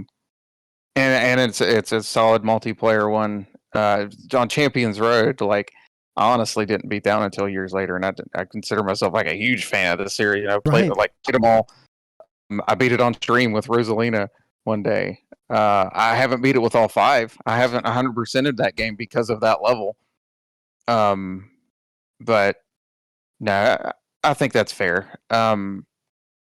It's a little weird for me to put it above like Galaxy. In my head, but I don't know. I think I'm kind of fine with it now. I think it's one of those that's almost grown on me, especially with the Switch version for whatever reason. Yep. It is charming. It is so charming, and they have a sister game that's very akin to this that we'll talk about a little bit later. That I have some pretty strong feelings about in a different way. But like, I think Super Mario 3D World could be the future of what. In a lot of ways of what 3D, 2D mashup Mario can look like. But I don't want them to go the route of New Super Mario Bros. Wii, where I get 5 games in that genre. But I would like to see more done with that, more done with that world. I think it's a worthy successor to 2D and like a downgrade from 3D Marios. Okay. Yep. I can see that for sure. Yoshi's New Island. No intro. Gosh, I forget these are in here. Gosh, Yoshi's New Island. Here's where I land on it. I think this one's not the greatest game at all. I don't even know that I would say skip it, and my feelings aren't strong enough to say burn it. But but at the same time, like, I don't think it's a good game at all. I would not recommend it to anybody to play after playing through it. Yeah, as a big fan of Yoshi and all of those sort of things and these kind of games. I mean, I remember it being all right. I think I remember defending it a lot because everybody was acting like it was hot trash. And I was like, it doesn't play it's as good as bad. original Yoshi's Island, dude. Like, it is. But no, it definitely doesn't. I thought it was okay. Aesthetically, they changed so much from Yoshi's Island as well. Like, it does not look a thing like Yoshi's Island. They tried to do that like painterly look on a 3D like shape and render, and it doesn't work. It wanted to. I don't know if it did really. At times I'm like, I think I like that, then I kind of don't. Mm-hmm. I don't know. It's definitely. I would put it in skip it myself. I feel you. I would put it in very low skip it as well, like personally. Like it's not burn it category, but it is not a good game that I would ever recommend to anybody. The music is burn it. Yeah. Oh yeah, dude. The sound in that game's terrible. The sound design sucks. Like I don't think it's like they made the game and didn't go back and listen to it. I don't know if they played it with the sound off when they tested it. None of that seemed like I get, okay, oh, we'll make it sound like they're little babies or something, you know? Right. Which I kind of get. Maybe I'm okay with them trying that, but surely there was a better way. I don't know. Like compare that to like Yoshi's Crafted World or Yoshi's Woolly World music. Yeah, I can't. It's not a good one comparatively. I'm with you. I think skip it is where I land on that one. That does bring us into Super Mario Maker. And I have a giant fondness for the Wii U version of this game. Yeah. I wish that the server still worked for this game. Let me just put it that way. It's the combination of having the Wii U tablet and being able to create levels in a way that was tangible and real, and having that first experience with it. And one of my best memories with this game is announcing my pregnancy through Super Mario Maker to my parents. Like I have a level that we made that told the story of my wife and I meeting each other and getting in a relationship and then getting engaged and me moving to be closer to her and then us getting married and then us being able to have kids. And like, it was one of those things that like Super Mario Maker was special. It was unique. It was new. It was so different from everything that came before it, but at the same time, so very much the same and preyed on your nostalgia like nobody's business. Like Super Mario Maker is a special game. And I think they got a lot right with Super Mario Maker, from like having the costumes and the amiibos working with it, all the way to how you built your levels and what they looked like and how they played and how you could share them with people and how it was endless Mario. And for that fact, and trying to take into consideration that the product that it was is not the product it is today because servers are down. But if we just consider the game that it was, I am in a highly recommend category with this game. Yeah, I am too. Especially for what it was. The servers, they just recently went down with like no fanfare, didn't they? Mm-hmm. For the most part, like they announced it, like, but then it was like, all right, they're down. Yeah, they were like, it's going to go down in March or April or something. And then they just like turned it off and didn't tell anybody. So that's nice. No, I love that game. I'm wanting to say like 60 stages. I'm really disappointed. I wish there was a way for people to be able to go back and play them. Not that anybody I think would, but I had a lot of fun with that, especially like even adding costumes to it. Was one thing I really missing too. And I love too. Yep. But I really missed those. Like you could just really theme stuff differently. And you could. I even remember I've always had some sort of job since I've been out of school, but that was the time I got laid off. Long story short, it's a bad situation. For some reason I went back, but anyway, so I had that little bit of extra time even on it, and I very, very much enjoyed it. I've always wanted to work on a game in some form anyway, and that's just like it gave you that creative outlet somehow, right? Yeah, outlet, so to speak. And two included in that, but right. Yeah, I would definitely put that on at least highly recommended. Yep. I think we can both agree on this next one. I think we can. Let's see if we can. Super Mario Run. Do we burn it? Do we burn it? I go Come back on, to be it brave. because of the platinum points, like the Toad Rally or whatever. That doesn't make it a good game. That just is a game.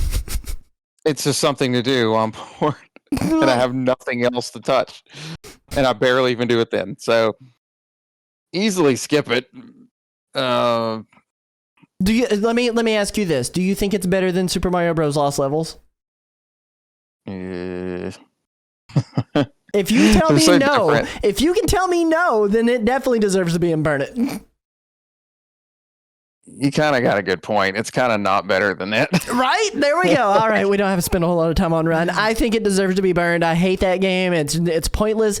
It's Apple fodder as far as that goes. You don't need to play that game. No one should ever play that game. They just need to take it off. Seriously, it's like a reskin of the new Super Mario Brothers. Yep. It's an extension of new Super Mario. It doesn't even have its own style. No. Super Mario Odyssey.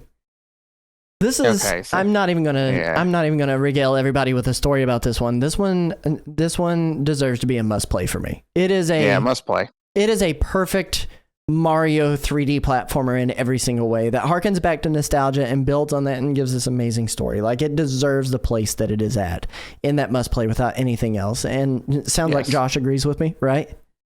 Yeah, I go back and love to go back and replay games. It's kind of a thing I probably shouldn't do as much as I do. But for whatever reason, I haven't gone back and played this one yet. I think it's just because I don't want to have to do it. I don't want to pick it up and like start it. It's a long game. It's a long game if you do everything. It's a big commitment. But I'm looking forward to going back and playing it again. I remember it was the year the Switch came out. It was when Breath of the Wild came out. Obviously, Mario and Rabbids is very special to me. Kingdom Battle came out that year. But like, everybody's picking Zelda as their favorite game that year, and I kind of did, but I don't know. I think I even voted for Odyssey. Breath of the Wild, but Odyssey I thought was a better experience overall. Yeah, like it just made me happy. You can't There was a sense of joy, right? There's a sense of joy when you're seeing. I mean, the fact that you can play dress up and put Mario into Princess Peach's wedding dress if you've got the correct amiibo for it is so funny. And like, everything is just joyous. I had a smile plastered on my face the entire playthrough of that game. When they go to the festival or whatever they call it, New Donk City, and you go through like the old Donkey Kong arcade looking like lights, and Palutina's singing there. And then you start dancing. Are we in Kid Icarus? That's Pauline. Palutina. I'm so sorry. I knew I said that wrong. That's a great game too. It's by the late. way, you're tired. It is. I'm very tired. But no, when you get out and you start dancing there with her, and it's like part of a level to get a shine. It's got a lot of just joyous moments. Absolutely. Super Mario Maker 2. Now, this one, it's in the same vein as Super Mario Maker, and it does a lot of the same stuff as Super Mario Maker, except just in 2 form. And they added super worlds that you could do, and that was kind of cool. And I really liked the Ninja speedruns that they did for a while there. Those were really fun to grind. But I feel like the community suffered from the transition from Super Mario Maker 1 to Super Mario Maker 2. I do in some ways, and I don't know why. you got a lot more accessibility, like in the sense that there were a lot more people making levels, and so there were a lot more levels that you could play. And sometimes when you have a lot more people making levels, you expect for the quality of level to go up, but it didn't. It actually suffered because more people were making levels in that game, and they were worse experiences than what they did in Super Mario Maker 1. They got rid of the costumes. That part sucked. I didn't understand that. I love Super Mario Maker, and I want to continue supporting Super Mario Maker as a whole. I like the online multiplayer functionality they did in that, and I'd love to see them do more of it. But if you were able to play Super Mario Maker 1 in the era that it was in, Super Mario Maker 2 pales in comparison to what Super Mario Maker 1 did. I feel like, personally. And for that reason, I mean, I kind of got to put it in the it's good category. And I would probably personally put it above the new soup area. I'd still put it in highly recommended, mostly because of my status. No, I'm kidding. And maybe that's not really fair just because of the timing, where one's just kind of it's not a big reason to go back to it anymore. Especially if you just haven't bought either one of them. Right. I would still highly recommend it. Well, let me put it this way then. Do you think Mario Maker 2 is a better game than Mario Sunshine or Mario 64? Gosh, I just feel like they're so different. They are so different, but we got to, because this is the Mario definitive tier list. I'm going to leave that one to you. I don't know how I can compare the two. But for me, I think Sunshine is better than Mario Maker 2, but I think Mario Maker 2, in my opinion, is better than 64, and that's just because I love the 64 has worlds. its quirks. I love that you can make your own worlds in it. I really do. Mm-hmm. I think it kind of stunk that you lost the gamepad to make your levels on. Right. But I've gotten really used to it, to be honest. It doesn't bother me as much as I thought it might. I still hate it. And I'm going to until I die. However, I would still prefer having the gamepad. The little story mode thing was nice. It was kind of short, and then there's like no reason to go back to it. It was. And that is another one I forgot to include on this list. There is a story mode that's available on Super Mario Maker for the DS as well, the 3DS. And I forgot to include that one on the list. No one played that one. But it's so close to the experience of Super Mario Maker without any of the internet capabilities that I just feel like it would be in the burn it category. I'd love Maker 1 and 2, but like I've made a ton of stages in 2 as well. Like I wish I could get that out there more, and more people would play them, just because those take a lot of work. They do. But yeah, I skipped the 3DS one. That does seem kind of pointless. It is. It's pointless. I've got it, but it's pointless. Speaking of other pointless things, Bowser's Fury. And I know that's a take. There's a lot of people that love Bowser's Fury. There's a lot of people that love Bowser's Fury. But I'm swinging. Let me tell you, I did. I'm going to too. But the thing is like with Bowser's Fury, I thought it was a worse experience to what its sister game was with Super Mario 3D World, and I came out so highly on Super Mario 3D World that playing Bowser's Fury didn't feel like Super Mario 3D World. And at the same time, I was also so high on Super Mario Odyssey that it didn't feel like Super Mario Odyssey either. And I felt like both of those games were so much better than Bowser's Fury. Now, let me be clear. I don't hate this game, but I think it is a short experience that is fun for the duration of what it is. There's a lot to collect in it, and it's got that collectathon like Nintendo 64 charm to it, but having everything in one singular open space and doing everything in that fashion felt very unstructured and not Mario-like. But at the same time, the boss fights were super fun. Like, I loved going up against Black Ink Goo Bowser Bad Daddy. Like, I really liked doing that. But Bowser's Fury, for me, I mean, it kind of lands in the high it's good category for me. I think I definitely think it's better than Mario 64. I kind of wonder whether or not I think it's better than Mario Sunshine, and that's just me personally. I kind of forgot Mario 64 was there. I would put 64 above it. But I enjoyed my time with it, and I sat down and I got to play co-op with my daughter through the whole thing. Even got 100%. I don't feel like it should be half the box, for what it comes with, the 3D world. Right. I feel like it's way too short for that. Right. It's a nice little bonus experience. I don't really want the next 3D Mario to be like that necessarily. There's a lot of people that do, though. There are a lot of people out there that do. So where we've got it is in the it's good category, and I put it right below Super Mario 64. Is that cool? And above Super Mario Bros. 2. Fine. Okay. Man, this is rough. This is hard. It is. I'm not sure if I even fully agree with it, but we'll revisit it someday. We'll give it a year to sleep on, and then come back to it and think about it again next year. Super Mario Bros. Wonder. This is the most recent Mario 2D platformer, and it's been another 11 years since we last had a Mario 2D platformer that was worthy of being considered as the definitive Mario 2D experience. And personally, this game was so charming. It came out, I drove to Target to play the demo that was like 35 minutes away. I took my kids. They played it most of the time while we were there. I got my chance to put my hands on it a couple weeks before, and then I ended up getting a leaked copy like 4 days before it was coming out. So like I was very excited to get to play it. Nintendo Ninjas, again, please don't come for me. But Super Mario Bros. Wonder is charming in every way. Animations, music. Although I will say the music is less identifiable and hummable than some of the music in all the other games, but it is charming to listen to. The sound effects, the sound design that they did in that game is good. The art direction is good. The levels are varied. It doesn't feel like it's bloated in any form.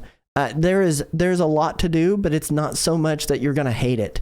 And for that reason, like, I love Super Mario Bros. Wonder, and I hope many other people get to have that experience of loving that game just as much as I did. But I don't know how you feel, Josh. So let's hear your take before I give mine. Yeah, I think when I first turned it on and first playing it through, I was like, oh man, this might overtake World for me for like my favorite 2D Mario. Ooh. Very much loved it. Right I think there. now maybe have tried to go back to it too much. Maybe I've tried to put too much into it because I just kind of feel like once you're done, which is fairly short, you're done. Like there's just nothing really to go back. Like I've 100%ed it, but I'm kind of struggle to go back and wanting to play it some more. Maybe I just need to give it some more time off. You probably do. I wish there was a little more meat to it, but I don't want to sound negative because honestly, I really loved it. I really loved going through it that first time. How many exits like are in you Super Mario World? 91. And do you know how many exits are in Super Mario Bros. Wonder? I forget. I think it's 119 if I'm counting correctly, if I'm remembering correctly. So it's a longer experience comparatively. I guess in that way, yeah. World's just easier to go back and play through, but I don't know how to explain it. But no, it's really good. I would put it in. I think I'd put it in must play. Yes. Okay. So we are aligned on must play. Because I mean, it's a lot better than the new games. The one complaint I do have against it is the Bowser fight's not that fun, and the Bowser Jr. fights are a little bit boring, and the airship fights are a little bit boring. But beyond that, the rest of the game is a solid experience. I think it is fantastic. I guess it just sounds like a lot of negative. I guess you got all the good stuff out almost. Sorry. No. The boss fights could use a little work. I like the Bowser fight at the end, honestly. I thought it was cool, something different, and I was completely cool with that. Yeah, the airship, I wouldn't call those a battles. I'm not really sure what was going on there. And you got Bowser Jr. again. But, I mean, outside of that, though, it's great. Ton of creativity to it. So I don't have much else to say, really. It's just, I think it absolutely belongs at the top Very cool. spot. Very cool. So going through this list, that is all 27 of these games have been ranked. And in our must-play categories, we have a tie for first with Super Mario Bros. 3 and Super Mario World. Now, we didn't discuss the placement of these must-plays. So then we have 3D World, we then have Odyssey, and we then have Wonder. Where do you feel? Because I will tell you where I feel. I think Odyssey should come in third place. After the tie for first with Super Mario Bros. 3 and Super Mario World, followed by Wonder, followed by 3D World. But I don't know if you agree with that. I believe I do. Okay. I'm trying to see the screen right now. I believe I would put World as the top one. That's just for me. They're tied. But I'll do that. I'll put it as the top one, but they're tied. Right. Just thinking. Yeah. Okay. I think it's pretty good how it is. For me, again, this is personal. I would still probably put 3 on the other side of Wonder. Okay. Okay. I'm not that bothered by it either way. Okay, very cool. Well, guys, that is your definitive ranking from Nintendo Rewind. I'm sure we'll revisit this when a new game comes out or in a year. Whatever happens first, fingers crossed for Super Mario Odyssey 2. We'd love to see it. That being said, go check out these games. The must plays are absolute gems that everybody should get the chance to play. And I think everybody who would want to play them has probably played them, and for the most part would agree with us in this category that those 5 games are your top 5 of all time, and that we both think Super Mario Run should be burned. So that being said, we've got a little bit more show for you guys. Thank you for hanging out with us during the tier list. We've got some more news to break down though before you go. So that being said, we've got a couple other pieces. The first piece is 2 Epic Adventures Dawn. We just got notification that Golden Sun and Golden Sun The Lost Age are coming to Nintendo Switch for NSO. That being said, they're available now. You can go and play these now. Josh told me this right before we went live, is that they are available now via Nintendo. Yep. So if you want to play 2 of the greatest Game Boy Advance RPGs of all time, these games are amazing. Go play them. They're beautiful. They're a good time. As a follow-up from a couple of weeks ago when we were doing the show with Super Nintendo, Game Freak had made a statement that they were working on a game that would top Pokemon. And recently, this past week, on December 28th, or my apologies, a couple weeks ago, but just made public this past week, they made a trademark for Pandland. Now, this was first trademarked on November 8th, but flew under the radar.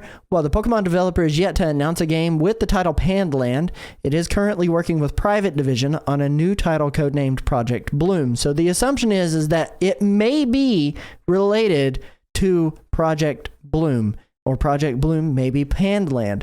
But that's not the typical way that they trademark, as Private Division published titles are owned by the development studio and not by Private Division itself. So keep your eyes peeled for any more news on Pandland. For it to top Pokemon, I would be very surprised. Who knows if that'll ever happen? Right? That's a statement, right? Yeah, that really is. I'd say good luck with that.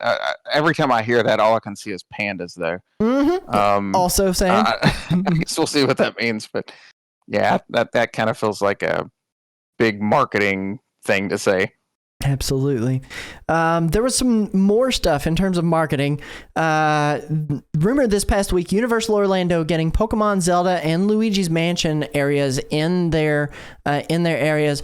The current expectation is that Pokemon is going to replace the Simpsons rides that are there.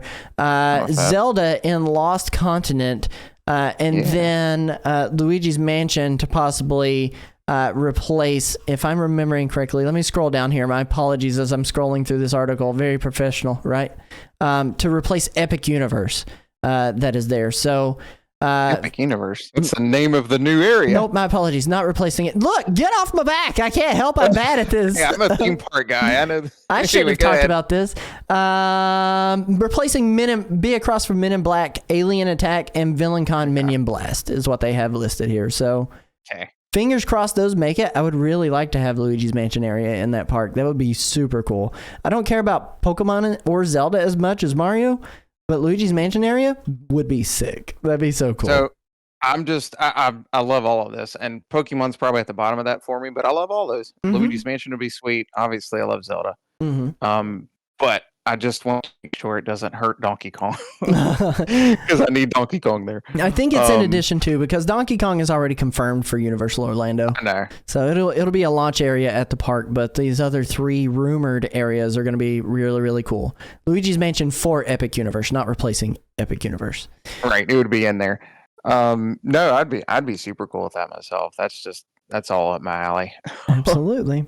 Also on this, there was a rumor this past week, Nintendo Switch 2 release date may have just accidentally been revealed by GameShark. This coming from IGN. Although at the time of writing, there has been an update from Jason Schreier via X/Twitter.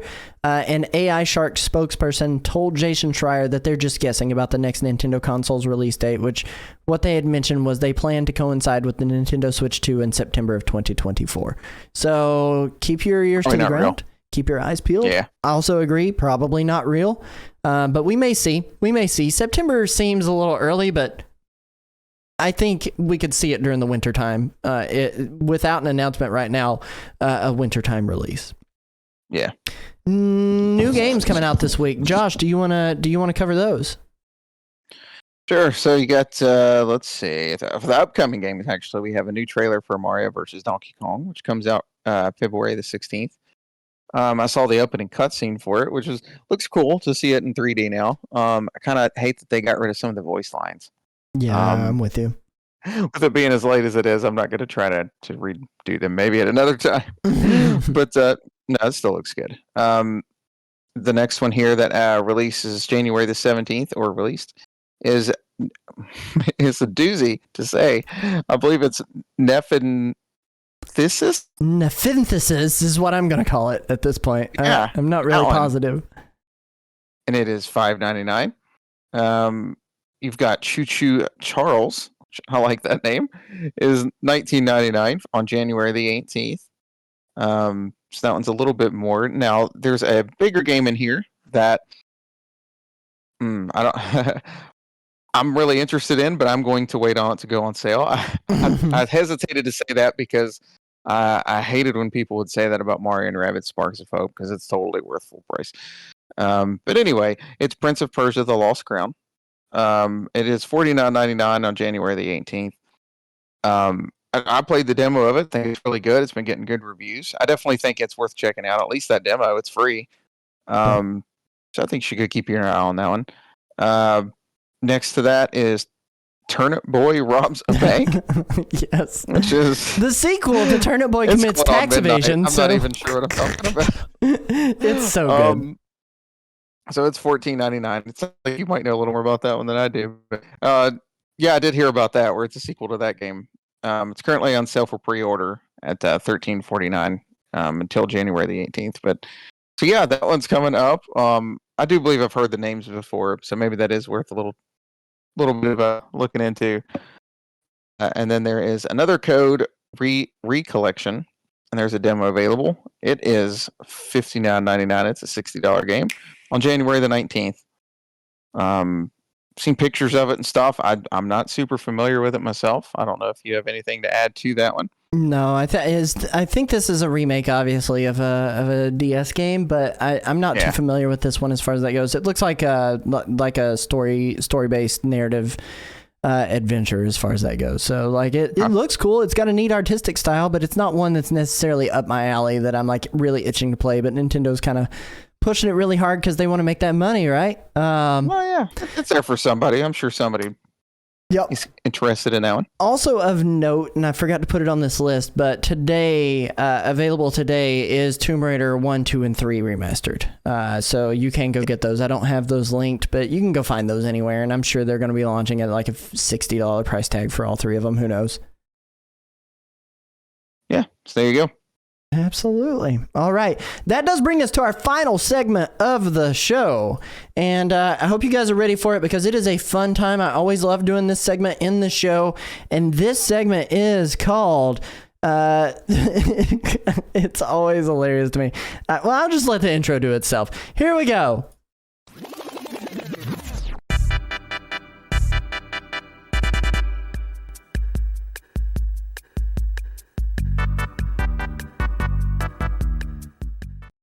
Welcome to This Day in Nintendo History Guessing Game. TDINHGG for short. I really got to come up with a better name than that. In the meantime, in this segment, which by the way, I don't have our theme song playing. Where is our theme song? Where is it? Here it is. There we go. Okay. In the meantime, in this segment, my co-host Josh must try to guess a game that was released within the past week, but years ago, based on trivia, a screenshot that is extremely zoomed in, and also a sound clip. Josh, as my resident nostalgia nerd, do you feel like you have what it takes to guess this game? Sure, let's give it a go. Very cool. So, audience, I'll ask if you're watching this live to feel free to put your answers in the chat.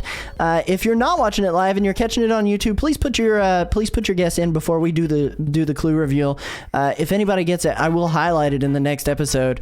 That being said, clue number 1 on the board, published on January 16th, 2007 for Nintendo's DS, we witnessed the birth of an honorable franchise.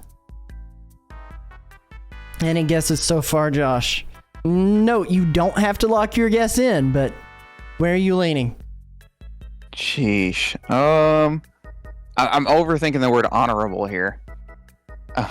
Was it maybe Ace Attorney? Okay. I don't remember when that came out. Chat, feel free to continue putting your guesses in the chat live. I don't want to look at the chat. Don't look at the chat. Don't cheat. No cheat. No cheat.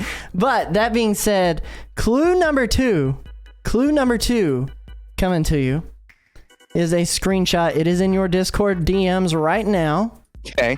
This is clue number 2. Okay. Okay.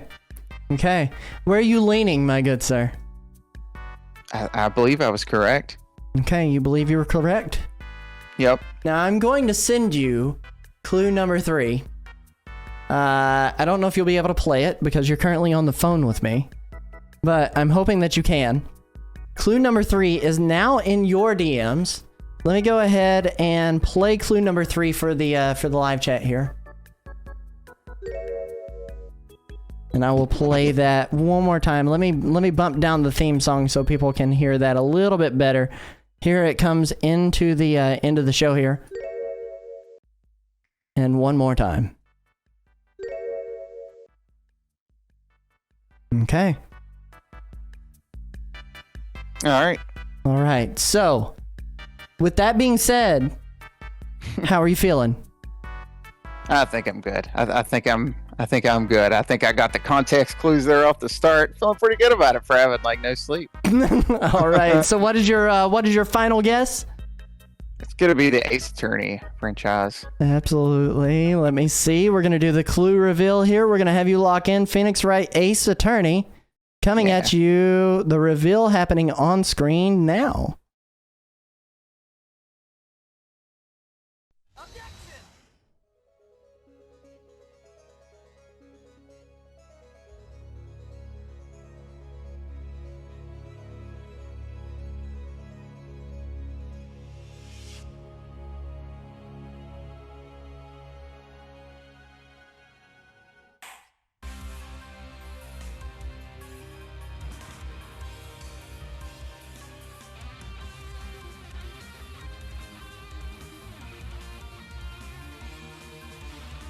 And it does look like you were correct, my good sir. It is Phoenix Wright Ace Attorney. This is from the 2007, if I'm remembering correctly, 2007 E3, or 2006 E3, where they announced that this was coming out. So it was out in Japan in 2001, but even the USDS release was in 2005, according to Calamity Nolan. Let me double check that real quick. Did I put that in correctly when I was doing this? January 16th. I still have 2007 on my date, and also listed on the... No! I was wrong. It was listed incorrectly on a different wiki. So my apologies. I had the date wrong, but you got the answer correct. Congratulations, Joshua. You are right, and I am the worst guest or worst game show host ever. Thank you, Calamity Nolan. You made me think of my job. This is Supreme Court related. My apologies. So Calamity Nolan doing the fact checking here for me. Thank you so much for doing that fact checking. It was incorrect. I had it listed as 2007 on the Nintendo Wiki, this day in history. Yeah. So, if you guys would like to know more about that, just Google it, and I'll send this page and have Nolan do the edits over there on on the wiki, because I'm sure he has a wiki account, right? He has a wiki account, right? That being said, that's the show, Josh. You want to wrap us up? Sure. What? Go for it. Anyway, so yeah, you if you don't already follow us, you can find us just about anywhere. Cody, where can they find you at? You can find me on Threads, Insta, and TikTok at Nerdwire Plays, or I stream pretty much nightly, although I'm taking this week off for GDQ for the most part, over at twitch.tv/Nerdwire Plays. And for you, Josh? Yep, so you can find me at Whopper744 on Twitter, or X, and at Whopper744 on Threads. Most stuff, it's Whopper744. Absolutely. All right, guys. Thank you all so much for catching us. Oh, wait. You've got more you can say. Yeah, well... It's super late. I'm sorry. It is perfectly fine. I will drink extra coffee tomorrow again. You can catch all of our episodes in audio form on Apple Podcasts. Eventually, videos are going up on YouTube at youtube.com/at the Nintendo Rewind. Right now, you can join our Facebook group at facebook.com/groups/Nintendo Rewind and visit our social page on Threads at Nintendo Rewind. We are also on Twitter actually as well at this point. Thank you all for watching once again. Remember, you can catch us live every week, usually at Tuesdays at 9:30 p.m. Eastern on twitch.tv/Nintendo Rewind. I said that like a question. Yep. Is it Nintendo Rewind? But yeah. You can catch us here. That being said, we won't be live on Tuesday next week. We're trying to plan an earlier day in the week to be able to do the show. So currently, tentatively scheduled for Sunday night, just to be able to get our show in, because I will be gone on a small mini vacation with my kiddos and my wife. So we'll be out of town and wouldn't be able to be live on that day. So come back and catch us possibly Sunday 9:30 this upcoming week. And then wasn't there something else? There was something else. Oh, wait, no, there wasn't anything else that you knew about. We probably won't be coming back for after show chat because it is so late. This was a long show. Thank you guys so much for being here. I love your faces. And I'm sure Josh does too. Yeah, they're okay. All right, guys. Take it easy. Have a good night. Bye. Goodbye.